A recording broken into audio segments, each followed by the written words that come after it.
আসসালামু আলাইকুম।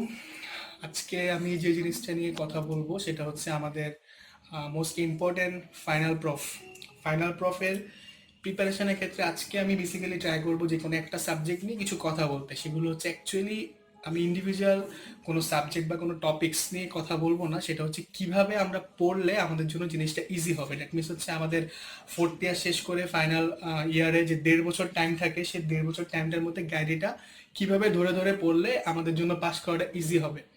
কম্পারেটিভলি হচ্ছে মেডিসিন সার্জারির তুলনায় গাইনিটা আমরা মনে করি যে আমাদের জন্য ইজি, বা হচ্ছে আমাদের পাস করার যে পার্সেন্টেজটা সেটা নর্মালি অনেক বেশি থাকে প্রত্যেক মেডিকেলের হিসাবটা যদি আমরা চেক করি। তো আজকে গাইনি অ্যান্ড অপসের জন্য হচ্ছে 1.5 বছরের মধ্যে দেখা গেল যে ফার্স্ট অফ অল হচ্ছে আমরা ওয়ার্ড পাই। ফোর্থ ইয়ার হচ্ছে আমরা গাইনির ওয়ার্ড করে আসছি, ফিফথ ইয়ারে হচ্ছে ওয়ার্ড, দেন হচ্ছে ব্লক, দেন হচ্ছে আমরা ফাইনাল পরীক্ষাটা দিব। সো আমরা বেসিক্যালি যদি তিনটা ভাগে ভাগ করি, দ্যাট মিনস হচ্ছে রিটেন, ভাইভা অ্যান্ড হচ্ছে ক্লিনিক্যাল। আর হচ্ছে আরেকটা যে জিনিসটা থাকে সেটা হচ্ছে ধরো অসপি। আচ্ছা, টপিক্সের নাম হচ্ছে gynae and obs. First of all আমি যেটা নিয়ে কথা বলবো সেটা হচ্ছে রিটেন। রিটেনের জন্য আমরা আজীবন যে জিনিসটা শুনি যে ম্যামরা মেইন বই পড়তে বলে। মেইন বই পড়া ডেফিনেটলি ভালো, যদি কেউ চেষ্টা মানে ট্রাই করতে পারো যে ফার্স্ট থেকে যদি মেইন বইটা ধরে পড়ার ট্রাই করো, তাহলে সেটা যদি তার ফিউচারে ক্যারিয়ারের ক্ষেত্রে বা অন্য যে কোনো ক্ষেত্রে কিন্তু ইজি হবে। সেটা সবচেয়ে ভালো যদি তুমি মেইন বইটা ধরে আগাইতে পারো। কিন্তু প্রিপারেশনের ক্ষেত্রে আমরা at the end of the day গাইডের কাছে আমরা যাই। সো হচ্ছে কারণ হচ্ছে গাইডের মধ্যে একটা জিনিস হচ্ছে গোছানো থাকে। সো আমাদের টার্গেট হবে যে আমাদের যদি ওয়ার্ডে আইটেম নেওয়া হয়, অনেক মেডিকেলে আইটেম নেওয়া হয় যেমন আমাদের এখানে। সো রিটার্নের ক্ষেত্রে যে কাজটা করতে হবে যে আইটেমগুলো হচ্ছে আমরা প্রপারলি দেওয়ার ট্রাই করবো। অ্যাট দ্য সেম টাইম যে গাইডের মধ্যে হচ্ছে আইটেমগুলো যখন আমরা পড়বো বা ম্যামরা আইটেমগুলো নিবে, ম্যামরা কিন্তু অনেক ক্রস কোয়েশ্চেন বলে। আমাদের বেসিক টার্গেট থাকবে নিজে পারি বা ফ্রেন্ডের থেকে নিয়ে পারি সেই ক্রস কোয়েশ্চেনগুলো একটা গাইডের মধ্যে টুকে ফেলবো।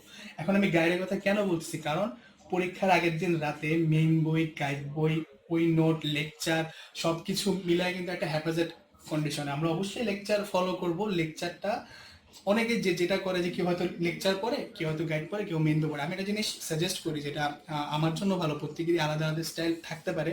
সেটা হচ্ছে গাইডের মধ্যে যদি আমরা একটা টপিক্সের ক্রস কোশ্চেনগুলো যদি লিখে রাখতে পারি তাহলে হচ্ছে বেস্ট হয়। কারণ ওই একটা গাইড আমরা পড়বো, ওই একটা গাইড নিয়ে এক্সাম হলে যাবো, ওই একটা গাইড নিয়ে ভাইবার দিন পড়বো, সবকিছুই গাইডটার মধ্যে থাকবে। তাহলে হচ্ছে আমাদের যে জিনিসটা একটা বইয়ের মধ্যে আমরা সবকিছু পাচ্ছি। বা পরীক্ষার আগের দিন খাটের মধ্যে গাইড, লেকচার, মেইন বই নিয়ে যদি আমরা বসি, সেটা কিন্তু আমাদের জন্য কিন্তু অনেকটা কষ্টকর হয়।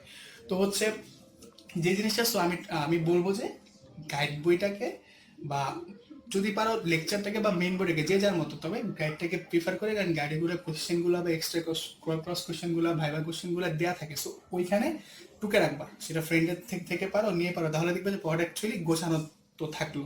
At the end of the day ব্লকের টাইমে বা ফাইনাল প্রুফের টাইমে জিনিসটা আমাদের একটা কষ্ট কমবে। সো টার্গেট হলো যত যে ধরনের যে কোশ্চেন, ক্রস কোশ্চেনটা সেটা একটা বইয়ের মধ্যে টুকে ফেলো। সেটা তোমার রিটার্নের জন্য লাগবে, ভাইবার জন্য লাগবে, ক্লিনিক্যালের জন্য লাগবে, অনেক ক্ষেত্রে অস্পির জন্য কিন্তু লাগে। সো ওকে, নেক্সট আমরা যেটা নিয়ে কথা বলবো সেটা হচ্ছে দ্য মোস্ট ইম্পর্টেন্ট, যেটা নিয়ে অনেক সময় আমরা বলি যে পাস ফেলটা নির্ধারণ হয়, সেটা হচ্ছে ভাইবা। ভাইবার ক্ষেত্রেও মেডিকেল ওয়াইজ জিনিসটা ভ্যারি করে।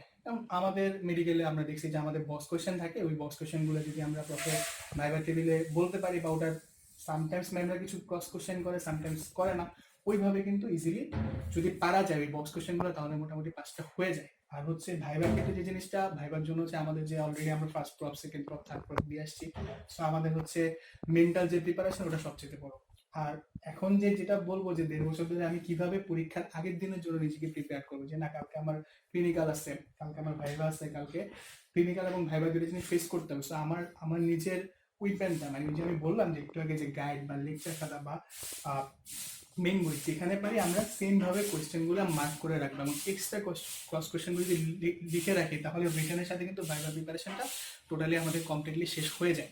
তো এইখানে যে দুইটা জিনিস, একটা হচ্ছে যদি বক্স কোশ্চেন থাকে যার যার মেডিকেলে, তাহলে ওগুলো কালেক্ট করে ওগুলা এখন থেকেই নিজে একবার পড়বা। পড়ার সাথে সাথে সেগুলো যদি পারো যে বক্স কোশ্চেনের সাথে গাইডের পাশে আমরা লিখে রাখতে পারি। অ্যাট দ্য সেম টাইম যেটা মোস্ট ইম্পর্টেন্ট, আরেকজনকে বলতে হবে। আরেকজনকে যদি না বলো তাহলে কিন্তু নিজের প্র্যাকটিসটা পারফেক্ট হয় না। আমরা অলরেডি তিনটা প্রব দিয়ে আসার পরে এটা মনে হয় না আমার কাউকে আর কিছু বলার আছে। সো ভাইবার জন্য যেটা হচ্ছে নিজে একজনকে বলতে হবে, সে রিডিং পার্টনার হোক, যেভাবে হোক আরেকজনকে বলতে হবে। Group study is the best. একজন আরেকজনকে যদি ক্রস কোশ্চেন করা যায় এটা কিন্তু বেস্ট, তাহলে কিন্তু যে আমাদের ফ্লুয়েন্সিটা খুব বাড়বে। আর কাইন্ডের ক্ষেত্রে হচ্ছে টপিকস হচ্ছে যেগুলো বেসিক টপিক সেগুলো হচ্ছে যারা পরীক্ষা দাও ফার্স্ট দিন সেকেন্ড দিন এক্সটার্নাল কী টাইপের কোয়েশ্চেন ধরতেছে, ইন্টারনাল কেমন জিজ্ঞাসা করতেছে, এগুলোর ব্যাপারে যদি কারো আইডিয়া থাকে, সো বেস্ট হচ্ছে আগের ব্যাচ যখন পরীক্ষা দিবে তখন ওই প্রফগুলাতে কি কোয়েশ্চেন করে সেগুলো যদি দেখা গেল যে আমাদের অনেক মেডিকেলে ইন্টার্নেরা বা হচ্ছে মেডিকেল অফিসাররা বা রেজিস্টার ওই কোয়েশ্চেনগুলো কিন্তু লিখে রাখে, ওই কোয়েশ্চেনগুলো যদি কালেক্ট করে সেগুলো গাইডের মধ্যে লিখে রাখা যায়, দ্যাটস ইজ দ্য বেস্ট। কারণ তখনই ওই বইটা খুলবা, ওই টপিক্স রিলেটেড যতগুলো ক্রস কোয়েশ্চেন আছে সেগুলো একবার চোখ বুলাই নিলাম, তাহলে পরীক্ষার টাইমে ওই একটা কোয়েশ্চেনে কিন্তু অনেক সময় পাস ফেলটা নির্ধারণ করতে পারে। তার মানে ভাইবার জন্য ওই সেমভাবে রিটেনের গাইডের এক্সট্রা কোয়েশ্চেনগুলো সেভ করে রাখো, এটাই প্রিপারেশন। যতগুলো ক্রস কোয়েশ্চেন তুমি সেখানে লিখতে পারবা তত বেশি তোমার জিনিসটা স্ট্রং হবে। আর যে জিনিসটা হচ্ছে বিশেষ করে বলা হয়ে থাকে যে গাইনিতে মেয়েদেরকে অনেকটা ফেল করায় বা হচ্ছে বলা হয়তো একটু টাফ হয়, কারণ তাদেরকে ম্যামরা চায় যে তারা একটু ভালো পারুক। সো আমার মনে হয় যে এই সিস্টেমে যদি কেউ ফলো করে তাহলে মোটামুটি রিটেন এবং ভাইবা তার ভালোভাবে প্রিপারেশন নিয়ে হয়ে যাওয়ার কথা। At the same time written এবং ভাইবা যখন আমরা কমপ্লিট করব তাহলে ক্লিনিক্যালও আমাদের ক্ষেত্রে হেল্প। ওকে, নাও আরেকটা পাস ফেল নির্ধারণের অপশন, দ্যাট ইজ ক্লিনিক্যাল। ক্লিনিক্যালের ক্ষেত্রে বেসিক্যালি আমাদের দুইটা কেস, একটা গাইনি কেস একটা অপস কেস আমাকে ফেস করতে হবে। সো এটা প্রফ যদি চিন্তা করি, প্রফের আগে কিন্তু মোটামুটি আমরা আইডিয়া পেয়ে যাই যে হ্যাঁ এই কেসটা থাকতে পারে বা ওয়ার্ডে আমাদের এই কেসটা আছে, সো এটা আসতে পারে। সো তখন যে কাজটা করতে হবে, সাপোজ ফাইব্রয়েড ইউটেরাস যদি আমরা পড়ি তাহলে ওই কেস রিলেটেড যে আমাদের হিস্ট্রি টেকিংসের যে বইটা আছে সেখানে হিস্ট্রিটা কেমনে লিখছে, হিস্ট্রির মধ্যে চিপ কমপ্লেনগুলো কি কি ছিল, চিপ কমপ্লেনের ইলাবোরেশনগুলো কি কি ছিল, কেমনে ছিল, ওগুলো হচ্ছে আমরা ভালোভাবে মাথার মধ্যে ঢুকাইতে পারি যাতে পরীক্ষার হলে ঢুকার পরে যাতে আমরা লিখতে পারি। চিপ কমপ্লেনের সাথে যে গাইনের মধ্যে যে হচ্ছে একটা হচ্ছে যে দুই টাইপসের অবস্টেটিক্যাল হিস্ট্রি এবং হচ্ছে গাইনোকোলজিক্যাল হিস্ট্রি যে জিনিসগুলো আছে, প্যারা কত, গ্র্যাভিডা কত, তারপর হচ্ছে age of last child, LMP, এই জিনিসগুলো কিন্তু মোস্ট ইম্পর্টেন্ট। এই জিনিসগুলো কিন্তু কখনোই ভুল করা যাবে না, কারণ ম্যামরা হচ্ছে এই জিনিসগুলো যদি ভুল করে তাহলে হচ্ছে অনেকটা মাইন্ড করে। এবং এগুলোর ক্ষেত্রেও কিন্তু এমনও হিস্ট্রি আছে যে এই ছোটোখাটো সিম্পল জিনিসগুলোর কারণে কিন্তু অনেকে ফেল করে গেছে। তো আমাদের টার্গেট হবে হিস্ট্রিটা কীভাবে লিখতে হয়, সেগুলো হচ্ছে বেস্ট অপশন হচ্ছে হিস্ট্রি টেকিংস, অনেক বই আছে, অনেক মেডিকেলে শিট দেয়, সেই শিটটাকে ফলো করা। হ্যাঁ, এবং এই ক্ষেত্রেও সেম আগের ফর্মুলা, ওই রিটেনের জন্য আমি সেম ভাবে বলছি যে কিভাবে ক্রস কোশ্চেনগুলো আমরা সেখানে অ্যাড করবো। সো ওইভাবে যদি সাপোজ ফাইব্রয়েড ইউটেরাসের টপিক্সটা মেইন বইতে বা গাইডে যেভাবে আছে ওই টপিক্সের আন্ডারে ক্রস কোশ্চেনগুলো যদি লিখে ফেলো তাহলে দেখবে অ্যাটলিস্ট 90% কোশ্চেন ক্লিনিক্যালের সাথে ওখানে কাভার হয়ে গেছে। তোমার নতুন যেটা করতে সেটা 10% কোয়েশ্চেন অ্যাড হবে, হয়তো এক্সটার্নাল ধরতেছে, ইন্টারনাল নিউলি আস করলো বা কোনোভাবে ওয়ার্ড ফাইনাল ব্লক ফাইনালে আস করছে, সেগুলো তুমি অ্যাড করে নিবা। তাহলে মোটামুটি লাইক ফাইব্রয়েড ইউটেরাসের যত ধরনের কোয়েশ্চেন আছে সেগুলো কিন্তু তোমার কাছে আছে, তুমি পারো আর না পারো অ্যাটলিস্ট তোমার কাছে সেফ থাকলো। সো টার্গেট থাকতে হবে আমি ফাইব্রয়েড ইউটেরাস, কেউ যদি চাও ওই রিটার্ন ভাইবার সাথে আলাদা করে হিস্ট্রিটা যদি কোনো সিজ বা হিস্ট্রির বইয়ের মধ্যে কিন্তু হিস্ট্রির যে বইগুলো আছে ওগুলোর ক্ষেত্রে কিন্তু হিস্ট্রি টেকিং এর যে পার্টসের পরে কিন্তু কিছু কোয়েশ্চেন আছে, ক্রস কোয়েশ্চেন অনেক ম্যাক্সিমাম বইগুলোতে। নূরজাহান গাইডের জন্য হচ্ছে বেস্ট, ওই বইয়ের মধ্যে কিন্তু অনেক এক্সট্রা ক্রস কোয়েশ্চেনগুলো থাকে, ওগুলো কিছু কোয়েশ্চেন আছে তুমি নিজেই বুঝবা যেগুলো অ্যাকচুয়ালি ধরবে না এত টাফগুলা। সো যেগুলো ধরবে বলে মনে হয় সেগুলা দাগায় দাগায় বইগুলো পড়তে হবে। ক্লিনিক্যালের জন্য হচ্ছে এটা একটা বেস্ট জিনিস। আর যে জিনিসটা হচ্ছে সামটাইমস হচ্ছে এক্সামিনেশন, ম্যামরা হয়তো হচ্ছে যে সিম্পাসিও ফান্ডাল হাইট দেয় মাপতে, তারপর হচ্ছে যে অবস্টেটিক্যাল যে এক্সামিনেশনগুলো আছে ওগুলা দেয়। সামটাইমস হচ্ছে অ্যানিমিয়া, জন্ডিস, ইডিমা কেমনে দেখে, সেই পজিশনগুলো হচ্ছে এগুলো আসলে যার যার মেডিকেলে যেভাবে এগুলো টুকটাক যারা মেডিসিন সার্জারি পড়ে আসে তারা এই গাইনোকোলজিক্যাল এক্সামিনেশনগুলো মোটামুটি পেরে যায়, এগুলোর কারণে খুব একটা ফেল করায় না। তবে যে জিনিসটা most important, sometimes madam ask করে হোয়াট ইজ প্যারা, হোয়াট ইজ গ্র্যাভিডা, হ্যাঁ, তারপর হচ্ছে কিছু কমন জিনিস, এলএমপি কি জিনিস, আবার কোনো পেশেন্টে যদি কেউ এলএমপি ভুল করে, সিম্পাসিও ফান্ডাল হাইট বলতে ভুল করে, তাহলে এগুলোর কারণে কিন্তু ম্যামরা ফেল করায় দেয়। তাহলে যে জিনিসটা করতে হবে ওই যে সেম কাহিনী, যেটা হচ্ছে ওই রিটেনের প্রিপারেশনের টাইমে ক্রস কোয়েশ্চেনগুলো যদি কেউ টুকে রাখে তাকে ক্লিনিক্যালে আটকানোটা খুব টাফ হয়ে যায়।